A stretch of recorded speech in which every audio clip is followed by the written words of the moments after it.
Yo, what's up guys? So today we're going to be showcasing off the new card that is going to be absolutely amazing. It's a super OP new hand trap called Miradora, Skywing of the Whirlwind. It is a new dragon hand trap that is so insanely good. So how it works is if your opponent special summons a monster with 2,000 or more attack from the extra deck, which, let's be honest, that's not that difficult, you get to special summon from your hand, and if this card is special summoned from the hand, you get to target a face-up monster your opponent controls that was special summoned from the extra deck. While this monster is face-up on the field, that monster cannot activate its effects.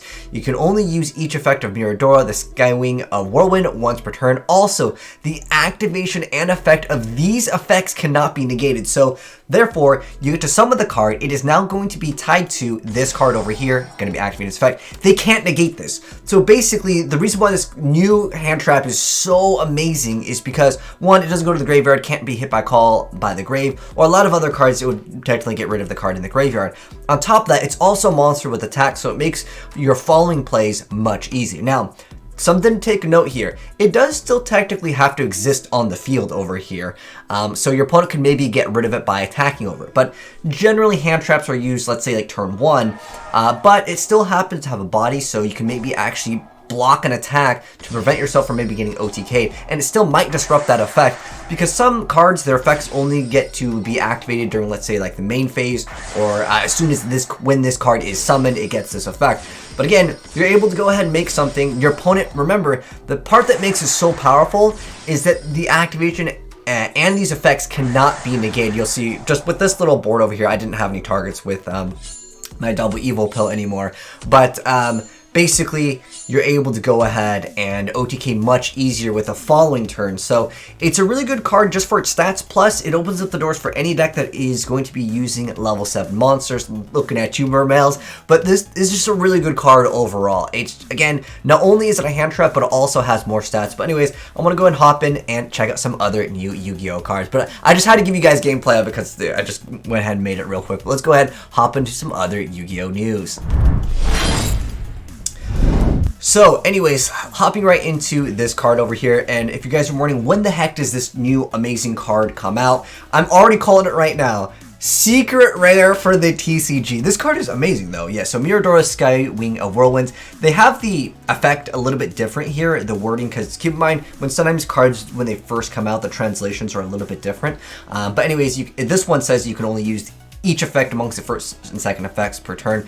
Some people were worried that this card, like when it summons itself, it wouldn't be able to get that effect the same turn because of the wording, but obviously in YuGiOh Pro right now, it's worded a lot differently. It's because, again, sometimes during translation, it's a little bit weird. But yeah, basically, they summon something from the extra deck with 2,000 or more. You get to target one face-up monster your opponent controls. It doesn't have to be that monster. That's also another important thing to take into consideration with that. And then again, it cannot be negated. That's what makes the Miradora so powerful coming into the next formats. I'm curious to know, how much do you guys think this card is going to be? I already almost guarantee that this card will be a secret rare, but it's good for other decks too. You can mix it up in any deck that would utilize dragons, winds. Hey, I'm looking at the Dragunities, because the next card that we're going to be talking about is extra support for Dragunities, but I want to go ahead and cover some other cards really quick. So anyways, these are some new Rush cards that got announced. I actually haven't seen these, but most of the time Rush duel cards, we can go through them really fast. This is Counter Heart, which is a normal trap card. That's a requirement is you can activate when your attacked monster Wing Beast type is targeted to receive an attack of an opponent's monster until the end of the turn. The attacking monster loses 100 attack times the level of the attacking monster. Okay, that's whatever.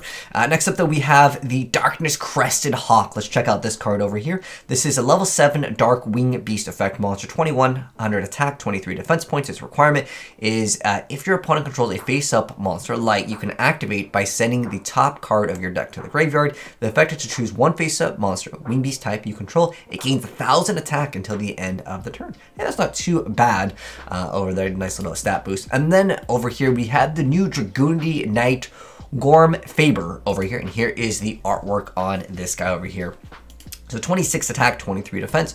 Its materials are 1 Dragunity tuner plus 1+ non-tuner monsters. And it says that you can only use this card's name first and second effects once per turn each. The first effect is when this card is synchro summoned, you get to target a Dragunity tuner in your graveyard and equip it to this card. The second effect, as a quick effect, you can send one equipped card you control that is equipped to this card to the graveyard, then target up to 2 cards in your opponent's graveyard and banish them. That's a really good effect. Some decks really need to have very specific cards in the graveyard. I'm looking at those Skull Servants, which, by the way, the video of that deck will be coming out very soon. It's just because when new cards get announced, guys, I have to be working on the videos ASAP. But I will cover all of the newer stuff very soon. In fact, I already got gameplay of it, and if you're new here and you want to see gameplay of all the new stuff here, because there's so much to cover, if you aren't subscribed, make sure you guys are subscribed with that bell notification on. You'll see new gameplay of this stuff very soon over here. But yeah, I just wanted to give you guys gameplay of this really quick because it's such a powerful monster. And if you guys want to send me other replays, you got some cool combos with this. And I mean, I would just put this in any deck. You guys can feel free to send in any replay files to azneyesreplays@gmail.com or just hit me up via a DM in the Discord group. But yeah, I think this card is absolutely amazing. I think it's definitely going to be a staple for a lot of people, or at least side deck. It is definitely a new super OP hand trap because, again, remember, a lot of times when you go for that hand trap, your opponent might negate it. This cannot be negated, and that's what makes it so powerful. And on top of that, it's got decent stats. So for me personally, I would be on the lookout for this card. I'm going to play 3 in every deck just for gameplay. But let me know, guys, how many would you play in your deck? Is this a deck, or is this a card where you're going to play 3 copies of, or is it just like, I'll side deck a couple. We'll see where it goes. But anyways, thanks for tuning, guys. Hope you enjoyed the video. If you did, drop a like on it, and I'll catch you guys in the next video. Have a good one, and I'm signing out. Peace.